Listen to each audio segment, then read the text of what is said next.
Olá pessoal, tudo bem? Hoje nós vamos falar um pouquinho sobre o Simples Nacional e mais precisamente sobre o anexo 5º do Simples Nacional e a diferença entre o anexo 5º, o anexo 3º, como se tributa as empresas elencadas no anexo 5º e no anexo 3º e assim por diante. Vamos começar com uma introduçãozinha do Simples Nacional, para quem não entende muito como que funciona. O Simples Nacional ele é um regime tributário. Assim como no Brasil a gente tem outros regimes tributários, né? A gente tem o Simples Nacional, a gente tem o lucro presumido, a gente tem o lucro real. O Simples Nacional é um regime tributário. É uma forma de se tributar as empresas, certo? Ele unifica todos os tributos federais, PIS, COFINS, Imposto de Renda, Contribuição Social, o IPI no caso das indústrias, os tributos estaduais, que é o ICMS para as empresas que têm como atividades comerciais, e os municipais, que são o ISSQN para as empresas que têm como atividade a prestação de serviço. Ele unifica todos esses tributos numa única guia de pagamento. Às vezes o pessoal confunde, fala assim, vou recolher o Simples Nacional. Na verdade, o Simples Nacional ele é somente o regime tributário. O DAS, que é aquele documento de arrecadação do Simples Nacional, você não recolhe, não existe um imposto chamado DAS. O imposto é esse conglomerado de impostos dentro dessa guia que se chama DAS. O DAS é o nome da guia. Maravilha? No geral, salvo exceções, as empresas do Simples Nacional têm uma redução de carga tributária bem significativa e também uma redução no montante de obrigações fiscais que as empresas têm que entregar. Eu falo no geral porque sempre tem uma exceção, depende do faturamento da empresa, depende da atividade da empresa, isso é fruto sempre de um planejamento tributário bem sério. O Simples Nacional ele é tido como um benefício fiscal. Então, o que isso quer dizer? Que para você aderir e permanecer no regime do Simples Nacional, é importantíssimo e obrigatório que tanto a empresa como seus sócios não tenham pendências fiscais. Vamos adiante. Como que funciona a tributação no Simples Nacional? O Simples Nacional ele é um imposto, um conglomerado de imposto que é recolhido de forma progressiva. Conforme a empresa vai aumentando o seu faturamento, vai também aumentando a alíquota do Simples Nacional. Sempre se leva em consideração a receita bruta acumulada dos últimos 12 meses, certo? Então, se você tem uma receita bruta da sua empresa dos últimos 12 meses de até R$180 mil, você vai ter uma alíquota. Se essa receita bruta dos últimos 12 meses for maior que R$180 mil, você vai ter outra alíquota de imposto. A tabela é progressiva, ela vai aumentando de acordo com da forma que aumenta o seu faturamento. O objetivo da progressividade é tornar uma tributação mais justa, tributando menos as pequenas empresas, que têm menos faturamento, e tributando mais as maiores empresas, que têm um faturamento mais expressivo. Vamos lá, vamos falar um pouquinho sobre o anexo 3º. O que são anexos? Lá na Lei Complementar 123 de 2006, que é a lei que rege o Simples Nacional, existem os termos anexos. Esses anexos são onde cada das atividades são elencadas. Por exemplo, anexo 1. O anexo 1 ele rege as atividades de comércio. As empresas comerciais estão dentro do anexo 1. Dentro do anexo 1 tem uma tabela de alíquotas de recolhimento de imposto. Assim como a indústria, o anexo 2, a prestação de serviços no geral, exceto as atividades intelectuais, as atividades regulamentadas, estão lá no anexo 3º. Vamos fazer um adendo. Além das atividades intelectuais regulamentadas, nós temos também as atividades de cessão de mão de obra, que estão lá no anexo 4º. Beleza. O anexo 3º, ele tem umas alíquotas mais brandas que o anexo 5º, que é o foco do nosso vídeo hoje. O anexo 3º ele começa com uma tributação de 6% para as empresas que têm um faturamento até R$180 mil. Tá, mas calma aí. O anexo 3º tem uma tributação mais branda que o anexo 5º. Mas a minha empresa é uma clínica médica, ou é uma empresa de representação comercial, ou eu sou um dentista que constituiu uma empresa, ou eu sou um engenheiro que constitui uma empresa, enfim, qualquer profissão intelectual regulamentada. Eu vou tributar lá no anexo 5º, e o anexo 5º ele tem uma alíquota inicial muito maior que o anexo 3º, sendo que o anexo 3º começa em 6%. Vamos falar adiante sobre um benefício fiscal, que nem se dá para dizer que é um benefício fiscal, é um dispositivo na Lei 123 que traz a possibilidade dessas profissões tributarem no anexo 3º. Vamos lá, já falamos do anexo 3º, agora vamos falar um pouquinho mais do anexo 5º, que são os serviços especializados. O anexo 5º, ele inclui as prestações de serviços considerados de alta complexidade, que foi o que eu já te disse. Consultoria, auditoria, engenharia, arquitetura, médicos, dentistas, fisioterapeutas, psicólogos, representantes comerciais, enfim, uma gama alta de prestação de serviços que são elencadas lá no anexo 5º. E esse anexo 5º, ele tem uma alíquota bem maior que o anexo 3º, como vocês podem ver aí na apresentação. O anexo 5º ele começa com uma tributação de 15,5% para aquelas empresas que têm um faturamento de até R$180 mil. Veja bem, pessoal, o anexo 5º começa em 15,5%, o anexo 3º começa em 6%. A diferença é bem significativa. Vamos falar agora entre as diferenças do anexo 5º e anexo 3º. Já falamos das atividades intelectuais regulamentadas, que são categorizadas sobre o anexo 5º, implicando alíquotas iniciais mais altas. No entanto, e aí vem o dispositivo da 123 que permite você tributar no anexo 3º, caso essa sua empresa tenha uma folha de pagamento igual ou superior a 28% do seu faturamento, que a gente chama de fator R, elas podem qualificar para o anexo 3º, tendo assim uma alíquota tributária, uma alíquota do Simples Nacional bem mais branda e bem menos onerosa.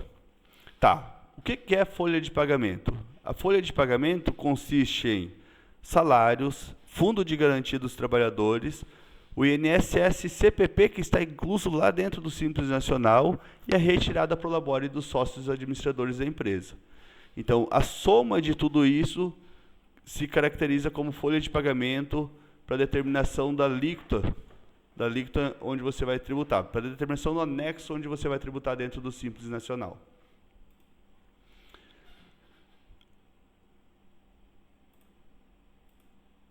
Calma um minutinho, que fechou meu slide aqui, vamos só voltar.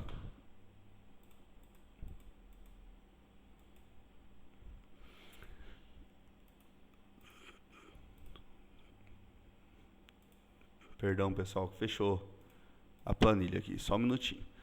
O que acontece? Quando a gente constitui uma empresa de serviço de alta complexidade, de profissão regulamentada, de profissão intelectual, a gente tem por premissa legal e por planejamento tributário oferecer aos nossos clientes que eles façam, caso não tenha funcionários da empresa, que eles façam uma retirada pro labore de no mínimo 28% desse faturamento, entendeu? Essa retirada pro labore, gente, para quem não entende o contexto de retirada pro labore, a retirada pro labore nada mais é que um salário do sócio dentro da sua empresa. Veja bem, eu sou o sócio da minha empresa, mas eu também exerço atividade dentro da minha empresa. Eu não sou meramente um investidor, não sou meramente um cotista dentro da minha empresa. De forma que, se eu presto serviços dentro da minha empresa, se eu trabalho na minha empresa, eu tenho direito a uma remuneração. Essa remuneração, no caso dos sócios, se denomina retirada pro labore. Tá, vamos lá. Se a gente vai fazer uma retirada pro labore de 28% do faturamento, o que a gente tem que entender? A gente tem que entender que sobre essa retirada pro labore, como qualquer atividade laboral no Brasil, existe a incidência do INSS. O INSS, a Previdência Oficial no Brasil, ela não é opcional, ela é obrigatória. Então, se eu tenho alguma atividade laboral, eu tenho que recolher esse INSS. No caso do Prolabore, a alíquota do INSS é de 11%. Isso quer dizer que sobre o montante de retirada Prolabore que eu fizer, sobre o montante do meu salário dentro da empresa, eu vou recolher 11% de INSS. Esse é o INSS que vai garantir a tua seguridade junto à Previdência. Caso você sofra um acidente, precise se afastar, caso você, mulher, tenha um filho, precise da licença maternidade, ou, entre outras coisas, até pensando lá na sua futura aposentadoria. É para isso que serve o INSS. Além do INSS, caso essa tua retirada tenha um valor um pouco mais expressivo, ela está sujeita ao imposto de renda na pessoa física. Tá. O imposto de renda na pessoa física, ele segue aquela tabela do imposto de renda, que até tantos reais ele é isento, de tantos a tanto é 7,5%, de tantos a tanto é 15%, menos a dedução, enfim. Ele segue essa tabela do imposto de renda. O imposto de renda incide também sobre toda atividade laboral e demais atividades, né, demais rendas, né, por exemplo, renda de aluguel não é laboral, incide imposto de renda, renda de aplicações financeiras, enfim, todas as rendas, na regra, incide o imposto de renda. Eu vou mostrar para vocês aqui, pessoal, só um modelinho, um exemplo de como ficaria uma empresa regulamentada, uma empresa no anexo 5º, na situação de ter ou não ter essa retirada Prolabore dos 28%, para vocês entenderem o quão significativo é a redução na carga tributária. Vou mostrar para vocês numa planilhinha no Excel. E vamos pensar numa empresa que tem um faturamento médio mensal de R$10.000. Essa empresa tem um faturamento médio mensal de 10 mil. Deixa eu aumentar um pouquinho a fonte aqui para vocês visualizarem melhor. Essa empresa tem um faturamento médio de R$10.000. No anexo 5º, ela tributaria 15,5%. No anexo 3º, ela vai tributar 6%. Vamos pensar nos R$10.000 vezes 15,5%. Você recolheria mensalmente R$ 1.550 de impostos de Simples Nacional. Já no outro cenário, que seria o anexo 3º, você recolheria R$ 600 de Simples Nacional. Veja que tem uma economia tributária bem significativa. A gente pode até visualizar a diferença. R$ 950 de economia tributária. Tá, mas calma aí, Fred. Além disso, eu vou ter que fazer uma retirada Prolabore. A retirada Prolabore, pensando nesses R$10.000 e pensando que a gente tem que fazer uma retirada de pelo menos 28%, seria de R$ 2.800. Sendo que a alíquota do INSS é de 11%, você vai ter um recolhimento previdenciário de R$ 308. Veja que esses R$ 308 ainda é muito menor que os 950 de economia que você teve lá em cima, certo?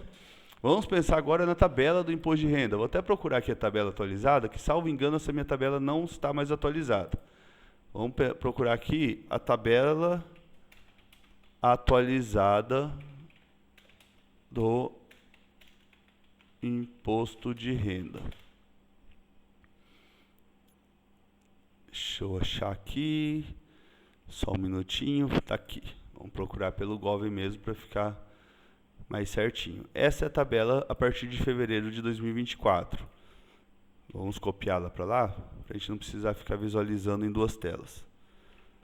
Vamos pensar que você teve uma retirada de R$ 2.800 e um INSS de 308. Qual que é a base de cálculo? A base de cálculo é exatamente o valor da tua retirada menos os R$ 308. É o que você de líquido vai receber.